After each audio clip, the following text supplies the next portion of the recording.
Bonjour à tous et bienvenue sur la chaîne de Papy et de Rêve. Je suis Ursula et aujourd'hui je vais peindre avec vous des fleurs d'eucalyptus. Et pour une fois, ça fait quelque temps que je ne l'ai pas fait, mais cette vidéo, je l'ai classée dans les moyens. Je pense que c'est un petit peu plus difficile que ce que je fais ces derniers temps. Et donc je voulais un petit peu vous avertir. D'ailleurs, j'ai fait une autre version de ces eucalyptus qui n'a pas du tout fonctionné. J'ai essayé de trop simplifier et ça ne marchait pas du tout. Je pense que pour le coup, ces fleurs d'eucalyptus, elles ont besoin d'un petit peu plus de travail, d'un petit peu plus, de soin peut-être dans la fabrication des textures et du coup, c'est un petit peu plus difficile à faire. Alors si vous faites vraiment particulièrement attention aux premières images de cette vidéo, vous pouvez voir qu'il y a un léger dessin sur mon papier. Et c'est aussi, ce que j'ai appris avec ma première version. J'avais besoin d'avoir un peu plus de repères parce que sinon je perdais mes formes beaucoup trop, facilement. Donc j'ai pris un crayon aquarellable dans les tons que j'allais utiliser, pour cette aquarelle. Donc c'est une sorte de vert un peu grisé que j'ai utilisé, qui est très, très léger et je sais qu'il va quasiment complètement disparaître, lorsque je vais ajouter de la couleur. Mais ça me permet d'avoir juste quelques petits points de repère, pour placer, la fleur d'eucalyptus au bon endroit, d'avoir quelques petits repères visuels dans ma composition qui vont me permettre de placer mes couleurs avec un petit peu plus de précision. Et j'ai commencé par, appliquer ce gris forêt, de Schminke que j'aime beaucoup, qui est une sorte de kaki en fait, un peu grisé, qui est une couleur qui granule et qui est composée aussi de plusieurs pigments, donc c'est une couleur qui se sépare, quand elle sèche et je trouve que ça donne toujours des choses intéressantes, surtout dans les arrière-plans et je l'ai, associé avec le gris océan, qui est donc, une teinte aussi grisée, mais beaucoup plus bleutée et comme les eucalyptus ont des teintes bleues un peu dans les feuilles, je me suis dit que c'était un petit peu la couleur idéale, pour accompagner, cette aquarelle. Et dans les zones de lumière, j'utilise la laque jaune, pour, éclairer un petit peu ces deux couleurs et avoir, donc des tons verts un petit peu plus, flashy. Là, on a l'impression qu'ils sont vraiment très, très flashy, ces tons de vert, presque fluo, mais vous allez voir, ça va sécher un petit peu plus calmement et ça sera, un petit peu plus adéquat. Alors mon image de référence, vous le voyez, est un format paysage et j'ai décidé de la transformer en format portrait et c'est peut-être aussi pour ça que j'avais besoin, d'avoir un petit, tracé au crayon parce que, je me perdais facilement vu que je changeais un peu le format de mon image. Mais j'avais envie d'avoir quelque chose d'un petit peu plus dynamique, sur la hauteur, un format paysage comme sur mon image de référence. Je trouvais que c'était plus intéressant, en portrait, au niveau de la composition essentiellement. Et mais du coup, on peut s'y perdre facilement donc c'est vrai qu'avoir un dessin, heu, à ce moment-là, ça aide un peu. Même si c'est un dessin très, très bref, hein, vraiment il y avait zéro détail sur mon dessin. C'était vraiment juste, ici je veux placer ma fleur, ici, ici, ici, il y aura les cœurs des fleurs, ici il y aura, la branche, ici il y aura une feuille. C'est vraiment, très, très basique.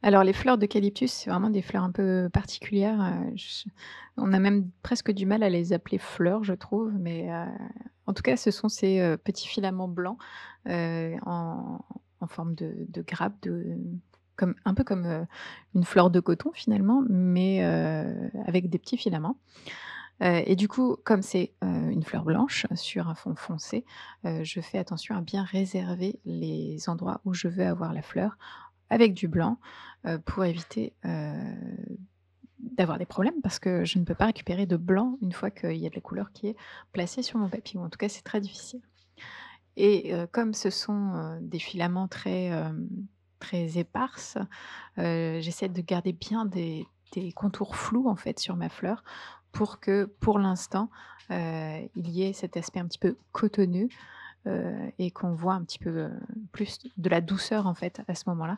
Je vais ajouter des, contours un peu plus tard, mais pour l'instant je veux beaucoup de douceur, ce qui va me laisser le temps en fait de, modifier, d'ajouter, et de raffiner en fait la forme de ces fleurs.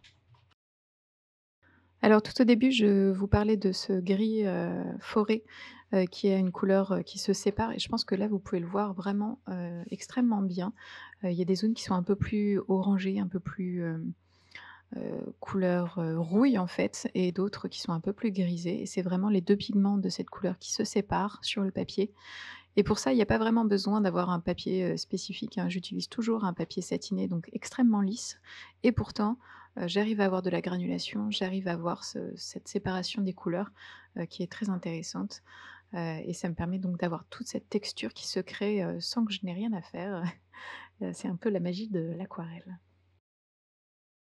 Donc après avoir, bien, placé les couleurs que je voulais aux bons endroits, j'ai laissé ma feuille sécher complètement, avant d'attaquer la suite et ça vous voyez que ça a séché extrêmement clair.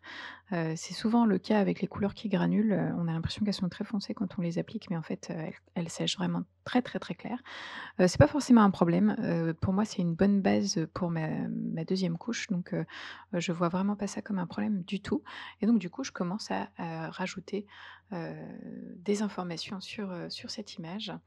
Vous avez vu que, j'ai appliqué cette grande trace, de vert comme une feuille en fait, qui est un mélange de, gris forêt, d'indigo et sûrement peut-être un petit peu de lac jaune, un peu ce qui reste en fait dans ma palette et c'est une couleur qui est vraiment très foncée sur cette page et comme je veux avoir cet aspect un peu, hem, diffus, des pistils de cet eucalyptus, j'ai utilisé un pinceau totalement sec pour une fois, un pinceau plat et j'ai tiré en fait la couleur humide vers le papier sec, et ça me permet d'avoir, un petit peu de douceur, de choses qui s'installent,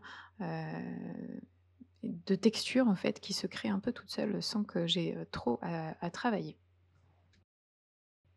Et là aussi, avec mon pinceau, je tire un peu la couleur vers l'intérieur à certains moments, je la tire vers l'extérieur à d'autres moments.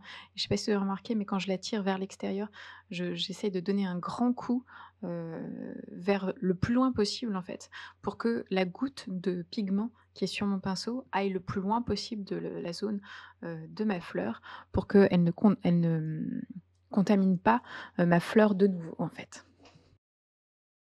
Et donc petit à petit, je tourne autour de ma fleur en ajoutant de la couleur sombre pour bien faire ressortir cette fleur. À chaque fois, c'est un mélange, d'un peu ce qu'il y a en dessous, sur, ma première couche, hein. Donc c'est, du gris forêt, du gris océan, de l'indigo, de la laque jaune, selon les endroits.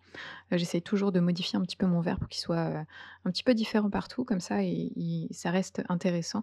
Ce n'est pas uniforme et c'est un peu plus naturel de cette manière-là.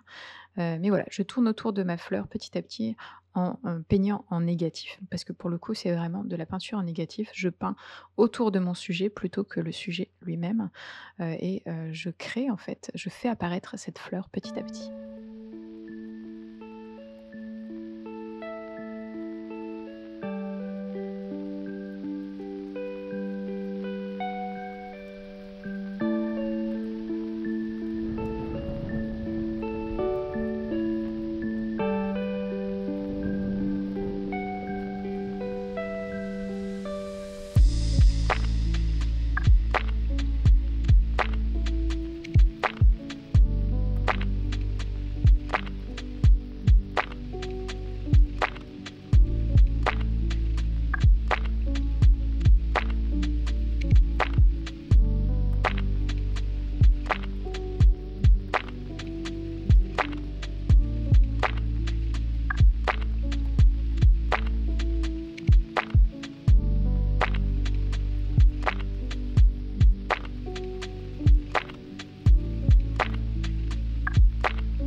C'est vraiment peut-être l'étape la plus longue et la plus, délicate de cette aquarelle, parce que c'est ce qui va, vraiment créer la texture des fleurs et c'est ce qui est un peu le plus important, en fait.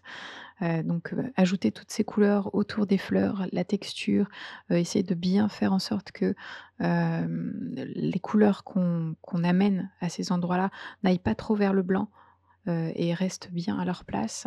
Tout ça, c'est vraiment le moment le plus délicat, le plus important, de l'aquarelle. Donc ici, j'ai rajouté, une couleur un petit peu plus lumineuse dans cet endroit-là parce que j'ai envie d'avoir, un petit peu cette impression de soleil à cet endroit-là. Et donc mon mélange, c'est, de la laque jaune et de l'indigo avec peut-être un peu plus de laque jaune que d'indigo bien sûr pour avoir, cette couleur un peu plus chaude, un peu plus, vive. Et je continue de rajouter des détails, au cœur de ces pistils. J'ai envie de dire que c'est des pistils, mais je sais pas, je connais absolument pas l'anatomie des fleurs d'eucalyptus, mais on a une sorte de graine en fait, qui apparaît là, d'une couleur un petit peu plus dorée, et elle est comme une capsule qui la retient, à la branche et donc c'est ce que je suis un peu en train d'essayer de créer, ici et tous les pistils en fait, sont accrochés d'une certaine manière à cette capsule. Donc du coup, j'essaie d'intégrer un petit peu cette couleur un peu plus vert, franc, au cœur de cette zone de fleurs, pour donner un petit peu plus, de réalisme quelque part à cette fleur d'eucalyptus. Alors bien sûr, je ne peins toujours pas, de manière réaliste, hein, on est bien d'accord, mais j'essaye de donner des indications, qui vont vous faire penser à fleur d'eucalyptus quand, vous allez voir cette image. Alors, il est temps maintenant d'ajouter un peu plus de contexte à cette fleur. Donc, je vais ajouter, quelques feuilles, quelques tiges. Alors les feuilles, je vais bien choisir les mêmes couleurs que ce que j'ai utilisé, jusqu'à maintenant. C'est, du gris forêt, du gris océan, de l'indigo, de la laque jaune, un petit peu un mélange, de toutes ces couleurs pour avoir, des fleurs, très naturelles et la tige de l'eucalyptus est un petit peu plus, rouge, donc du coup j'utilise le rouge oxyde transparent, qui me donne, cette teinte un petit peu rouge, plus intéressante, un peu rouille en fait et qui va aussi apporter un petit peu de chaleur en fait, à l'ensemble et c'est un peu la même teinte qu'on retrouve, dans le gris forêt la couleur se sépare. On a cette teinte un petit peu, rouge rouille, qui apparaît et donc du coup, ça fait un rappel, aussi, avec cette couleur. Donc je place quelques feuilles, quelques tiges. S'il y a quelque chose qui ne me plaît pas, on peut flouter un petit peu, on peut tirer la couleur, on peut faire plein de choses, pour raffiner ses formes et faire en sorte qu'elles s'intègrent aussi, plus, adéquatement, à l'image, et tant que, la couleur est humide, en fait, on peut continuer à la travailler. Alors bien sûr, il y a des couleurs, dès qu'elles sont posées, elles vont teindre le papier en profondeur et ce sera plus difficile de les modifier. Mais sinon, tant que c'est humide, en fait, il faut se dire que, toutes les possibilités sont ouvertes et on peut continuer à travailler. Alors vous avez vu qu'il y avait un petit saut et qu'il y a une feuille qui est apparue, sans, que vous l'ayez vue apparaître. C'est tout simplement parce que je n'avais plus de batterie et que je m'en suis pas rendu compte tout de suite. Mais voilà, en tout cas, la feuille a été ajoutée de la même façon que toutes les autres, avec, mon pinceau. Ce que je suis en train de faire d'ailleurs en ce moment. J'utilise vraiment tout le corps de mon pinceau pour créer les feuilles. Donc au début, je n'appuie presque pas sur mon pinceau pour avoir une ligne bien fine et ensuite je vais appuyer petit à petit sur mon pinceau pour utiliser tout le corps des poils, toute la largeur du pinceau en fait pour, le corps de la feuille ensuite et ensuite je vais relever à nouveau la pression de mon pinceau pour avoir le bout de la tige, et donc avoir cette forme de feuille, tout simplement. Et alors comme tous ces éléments, ce n'est pas le point focus de mon aquarelle, je vais les travailler beaucoup plus librement. Je vais ajouter de l'eau, je vais pas hésiter à, créer des formes et puis les effacer à moitié.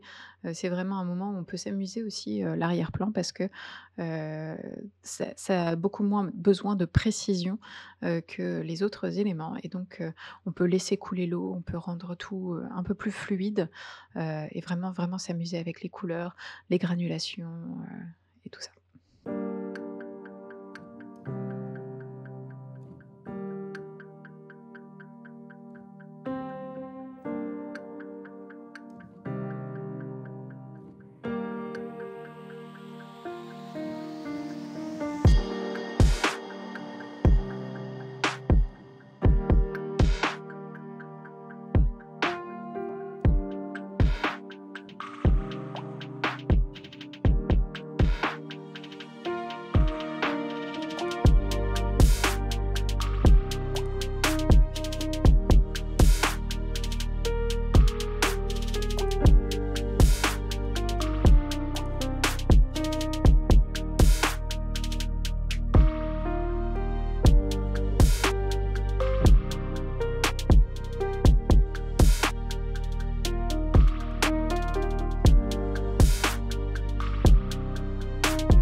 Alors à ce stade, tous les éléments que je souhaite dans mon image sont présents, si vous me suivez depuis, quelque temps, vous savez que c'est le moment d'ajouter du contraste, d'ajouter, les petites choses qui vont faire la différence, rendre l'image beaucoup plus vivante, tout de suite. Et cet ajout de contraste, je le fais tout simplement en utilisant vraiment, encore une fois, les mêmes couleurs, que depuis le départ de cette aquarelle. Sauf que sur mon pinceau, j'ai de moins en moins d'eau et de plus en plus de pigments, donc les couleurs sont beaucoup plus concentrées et elles restent, bien denses, bien foncées, jusqu'au au séchage. Alors ici, j'ai aussi ajouté, quelques gouttes d'eau, dans cette zone-là pour essayer de faire bouger les pigments un petit peu plus et qu'il se passe des choses intéressantes puisqu'il n'y a pas grand-chose, visuellement dans cette zone-là. Donc je me suis dit que un peu plus de granulation, un peu plus de texture pourrait, rendre les choses intéressantes. Alors j'ai changé de pinceau cette fois-ci. J'ai pris mon petit pinceau, en forme de dague, que j'adore pour, créer toute la texture, vraiment, de fil, de cette, fleur d'eucalyptus, et là vraiment j'ai beaucoup de pigments sur mon pinceau, pas beaucoup d'eau et je viens placer, cette couleur dans les zones que je souhaite le plus foncé, de ma fleur et en fait, c'est encore de la peinture en négatif parce que finalement, je ne peins pas la fleur elle-même, mais je peins ce qu'il y a derrière, ces tiges, derrière ces petits filaments blancs, et j'ajoute donc du contraste pour faire ressortir, cette impression de tige et je vais essayer de ne pas trop flouter à ce moment-là, pour vraiment garder, tout, l'impact de cette couleur, de cette texture que je suis en train de créer, pour que ça reste vraiment très franc, sur mon papier qu'il y ait beaucoup de contraste à ce moment-là. Et je vais aussi en profiter pour renforcer un peu la couleur, de cette sorte de graine qu'il y a au centre, des fleurs d'eucalyptus avec, de l'ocre jaune tout simplement et je vais essayer encore une fois d'avoir beaucoup de pigments sur mon pinceau, pas forcément beaucoup d'eau, pour que, la couleur soit vraiment très puissante et même s'il y a de l'ocre que à cet endroit-là, je trouve que ça fonctionne bien parce que, cet ocre répond un peu à la couleur rouille des tiges, à la couleur, du gris forêt qui quand elle se sépare en fait, on a un peu cette teinte de terre en fait qui ressort et du coup, avoir une teinte de terre aussi à cet endroit-là, ça fonctionne plutôt bien et ça reste intéressant ça et en plus ça attire bien le regard ce jaune ocre, à l'intérieur de cette image. Ça me permet d'appuyer en fait vraiment, le point focus de mon image. Et vous allez voir que je vais continuer encore à ajouter des couleurs foncées tout autour de cette, zone de fleurs, en suivant bien, les couleurs qu'il y a en dessous. Aux endroits où il y a un peu plus de gris forêt, je vais utiliser du gris forêt. Aux endroits où il y a un peu plus de gris océan comme ici, je vais utiliser le gris océan. Et du coup comme ça me permet d'avoir, toute une variété de verts, qui restent bien nets et on a quelque chose d'intéressant, de naturel. Et vous allez voir que je ne floute surtout pas vers l'intérieur de la fleur parce que je ne veux pas que mes couleurs foncées, aillent beaucoup trop dans la fleur et que le blanc en fait des filaments disparaisse. Mais je vais essayer de bien flouter vers l'extérieur pour qu'il y ait de la douceur et qu'on ne voit pas forcément trop, ce rajout, de couleurs plus sombres. Je veux vraiment que ça se fonde avec l'arrière-plan et que ça apparaisse vraiment très naturel. Et je peux faire ça aussi avec, ce mélange de lac jaune et d'indigo que j'ai utilisé à certains endroits pour avoir cette touche de lumière en fait dans la végétation autour. Ça fonctionne aussi avec une couleur qui n'est pas forcément, beaucoup plus sombre, mais qui est beaucoup plus dense. Ça fonctionne, ça donne, un contraste plus important et c'est tout ce qui est, important ici.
Et avec ces derniers petits ajouts, de couleurs plus foncées, eh bien cette aquarelle est à présent terminée, tout comme cette vidéo et j'espère qu'elle vous a plu.